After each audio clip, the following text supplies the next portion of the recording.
Halo teman-teman, jadi di video kali ini saya selaku ketua dari kelompok ini akan mencoba menjelaskan tentang apa sih itu perubahan sosial. Sebelum itu saya ini sedang ada di Bukit Tiban Ayu yang dimana sekarang sudah berubah dan terjadi sebuah pembangunan yang lebih maju dari sebelumnya.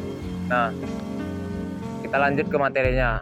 Apa sih itu perubahan sosial? Jadi perubahan sosial itu singkatnya yaitu terjadinya suatu pergeseran ataupun perubahan dalam bentuk tatanan struktur dalam masyarakat yang mempengaruhi sikap, tingkah laku ataupun perilaku dalam kehidupan sehari-hari.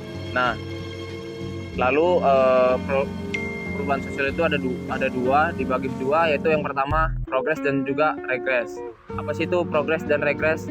Perubahan sosial progres itu yaitu perubahan sosial yang bersifat maju atau memiliki kemajuan dan memiliki keuntungan bagi masyarakat.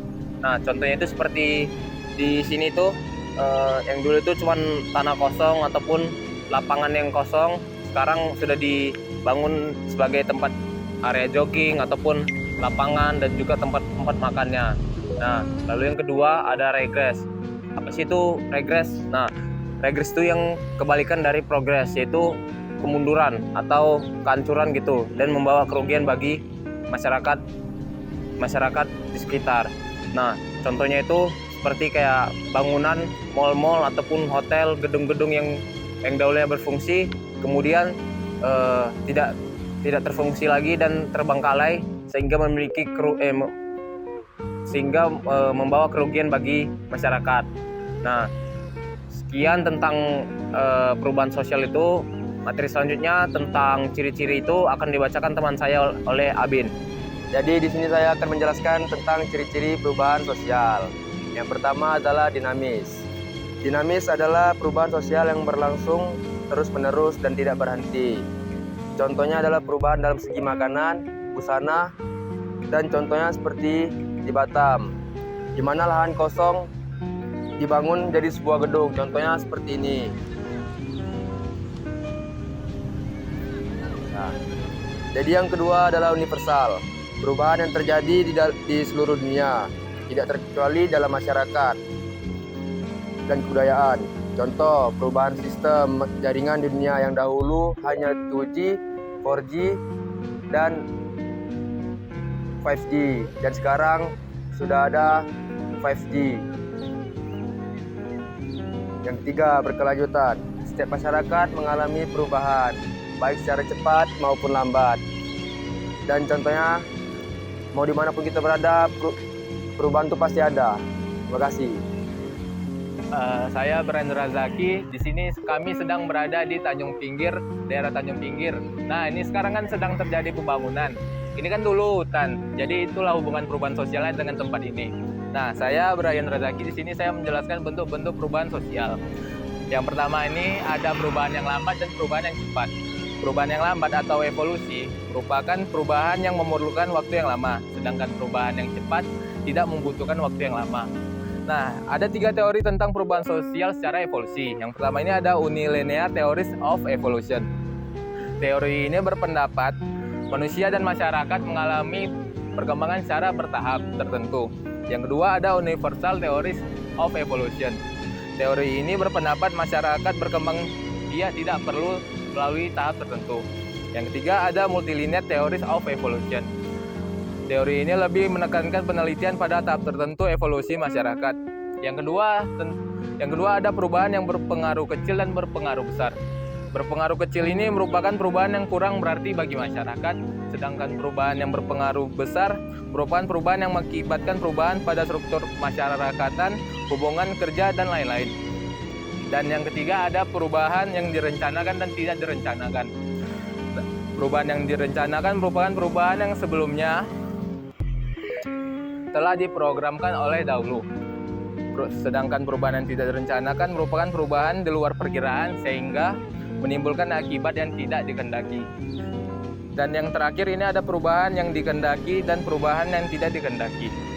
Perubahan yang dikehendaki merupakan perubahan yang diperkirakan sesuai dengan perubahan di masyarakat. Kalau perubahan yang tidak dikehendaki merupakan perubahan yang tidak diinginkan oleh masyarakat itu sendiri. Jadi itu saja penjelasan saya. Assalamualaikum warahmatullahi wabarakatuh. Oke, selanjutnya saya akan bahas tentang faktor-faktor yang mempengaruhi perubahan sosial. Faktor-faktor yang mempengaruhi perubahan sosial ada dua. Yang pertama faktor pendorong dan faktor penghambat. Faktor pendorong itu penduduk heterogen. Apa sih itu penduduk heterogen? Penduduk heterogen adalah keadaan di mana adanya perbedaan dalam hal ras, suku, budaya maupun pekerjaan. Contohnya dalam Kota Batam ada yang jadi polisi, pekerjaan yang jadi polisi, pemadam kebakaran, kedokteran dan lain-lain. Terus yang ada sukunya, suku Batak, Padang, Jawa dan lain-lain. Terus yang kedua menghargai hasil karya orang lain. Contohnya ketika ada meeting kita sebaiknya mendengarkan dengan baik. Contohnya seperti ini. Nah, terus selanjutnya faktor penghambatnya. Faktor penghambatnya yang pertama penduduk homogen. Apa sih itu penduduk homogen? Penduduk homogen adalah perlawanan dari penduduk heterogen. Penduduk homogen suatu keadaan di mana adanya perbedaan dalam hal ras, tidak ada perbedaan maupun adanya kesamaan dalam hal ras, suku, budaya maupun pekerjaan. Contohnya di desa A ada yang jadi pekerjaan jadi petani. Terus misalnya di desa pesisir pantai cuma ada yang jadi penelayan. Terus yang kedua faktor penghambatnya yaitu tidak menerima hal-hal baru. Contohnya suatu komunitas yang isinya orang tua yang tidak mau menerima hal-hal baru karena teknologi dapat mengganggu pikiran.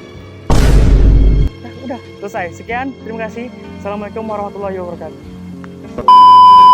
Oke teman-teman, jadi di sini kami akan mewawancarai bapak-bapak dari Kementerian Perhubungan atau dan KSOP. ingin bertanyakan tentang satu atau dua pertanyaan tentang perubahan sosial yang ada di Kota Batam.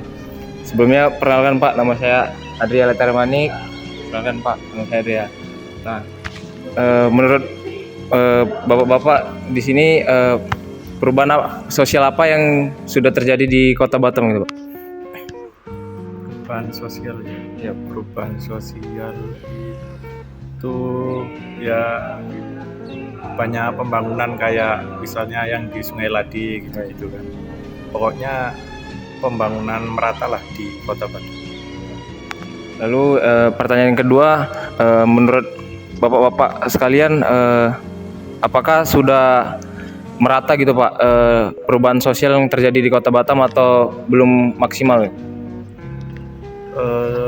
Saya kira sih karena saya belum mengelilingi Kota Batam ya sebenarnya ya.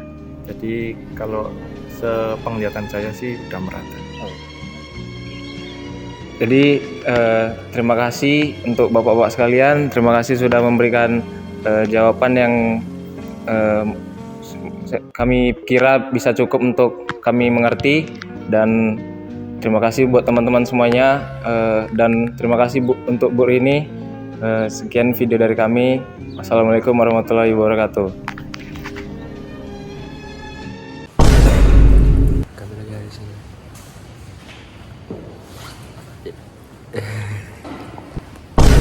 Kami foto dulu ya, kami foto. Kami foto. Kami foto nih. Kami mau foto nih.